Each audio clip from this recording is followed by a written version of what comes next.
Vaccine passports is an idea that's being thrown around, supported by some of the bigger players in the travel industry. But basically, it could get you into venues, could get you into restaurants, various countries, the list goes on, anywhere that requires proof of vaccination. But of course, the big question that's being raised is the legality of it. And we want to discuss that with Professor Eric Feldman. He's of University of Pennsylvania's Carey Law School. And Professor, great to see you. When we talk about the legality of it, I think a lot of people who are against it say you simply can't require either a customer of your business or one of your employees to get the vaccine. Tell us what you think.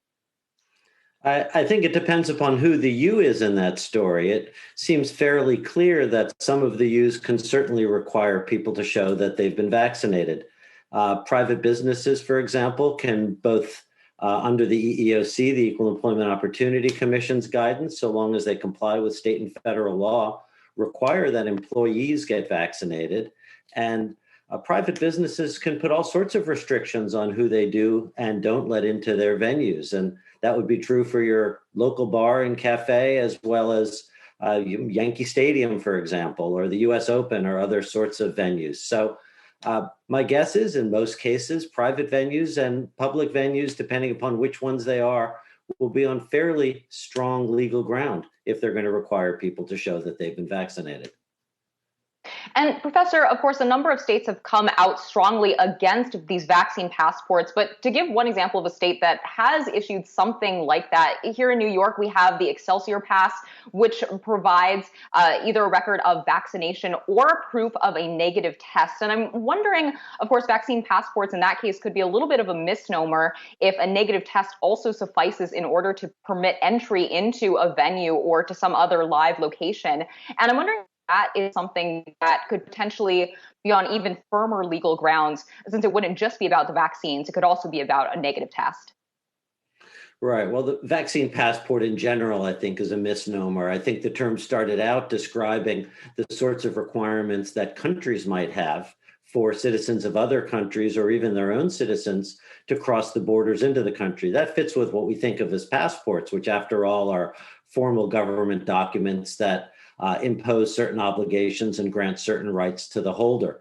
A vaccine passport, so-called, is really nothing more than a certification or a card that indicates which vaccine a particular person has had. In this case, the case of COVID-19, it would simply show that the individual had been vaccinated against COVID with the appropriate dosage to have cleared the immunity hurdles.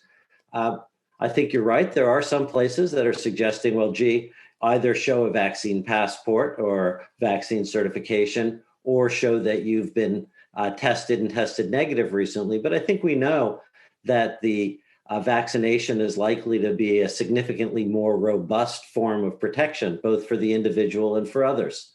One never knows whether one's negative test on Tuesday is going to be a negative test on Wednesday, and that depends upon arguably one's exposure on the previous Thursday, Friday, or Saturday.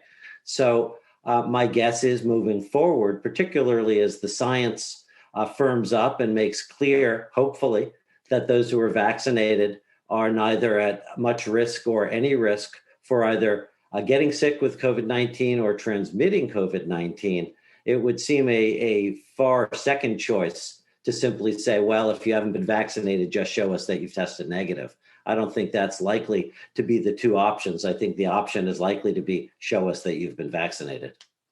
Professor, and then, of course, that brings up the question of the ways to go about enforcing this. How are you looking at that issue? I think if we look at how other aspects of the COVID-19 story have been enforced, it may not be that difficult. For example, I'm at the University of Pennsylvania. I've been teaching in person, and therefore I'm required, like my students, to get tested every week. In order to enter the university buildings, I need to fill out a computer pass on my phone that shows I've self-reporting, no symptoms, no contact, no exposure, and I've been tested. If I don't do that, my ID card doesn't let me into the building. It would seem to me at private businesses, if I have a restaurant and I want to be sure that everyone entering is vaccinated, I'll have a QR code reader at my front desk, and people will have to flash the code or show me a card or indicate in some other way that is serving as proof to me that that person's been vaccinated. It's not without problems. I think we know already people are falsifying information about having been vaccinated, and there's also not the appropriate uniformity that we need in terms of the vaccine passports, so that there's different companies and different agencies issuing them, and that creates some complications. But I think enforcement overall is not likely to be a tremendous barrier. Professor Eric Feldman, University of Pennsylvania's Carey Law School. Thanks so much for joining us here today.